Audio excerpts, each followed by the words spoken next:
सीधे आप उसको पेन कॉपी पकड़ा दोगे तो उसकी रुचि नहीं होगी, उसकी रुचि उतनी ही देर के लिए होगी और वो एक साइड डाल देगा।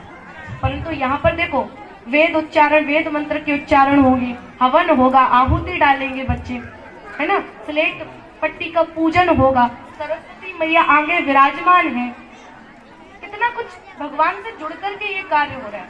और मेरा मानना ये है कि यदि कोई कार्य भगवान से जुड़ करके हो तो वो कार्य सदैव शुद्ध होता है और वो व्यक्ति सदैव ऊंचाइयों को छूता है।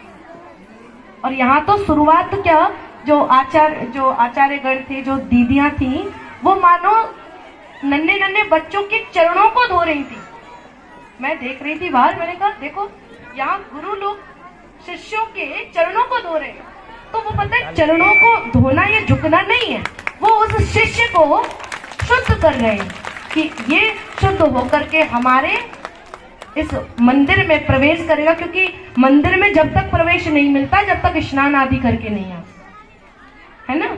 तो यहाँ हमारी दीदियां उस नन्हे मुन्ने बच्चों को शुद्ध कर रही थी, चरणों को धो रही थी, जिससे कि वो नन्हा मुन्ना बच्चा शुद्ध होकर के विद्या आरंभ संस्कार में प्रवेश कर सके। तो आज दीदियों ने तो चरणों को शुद्ध किया, यहाँ पर बुद्धियों को, जो बुद्धि है ना हम सबकी, ये बुद्धियों को सब ये पंडित जी शुद्ध करेंगे, हवन आदि, और जो विद्या है वो हमारी सरस्वती मैया देंगे।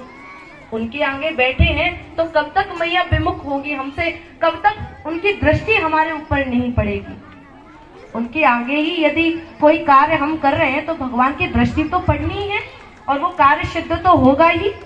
तो विद्या आरंभ संस्कार है एक बच्चे की रुचि बढ़ाना। जब तक रुचि नहीं होगी तब तक उसका विश्वास उसके प्रति नहीं होगा, और विश्वास नहीं होगा तो कल्याण नहीं होगा। आपने देखा हो, मैं एक छोटा सा उदाहरण दूंगी आपको।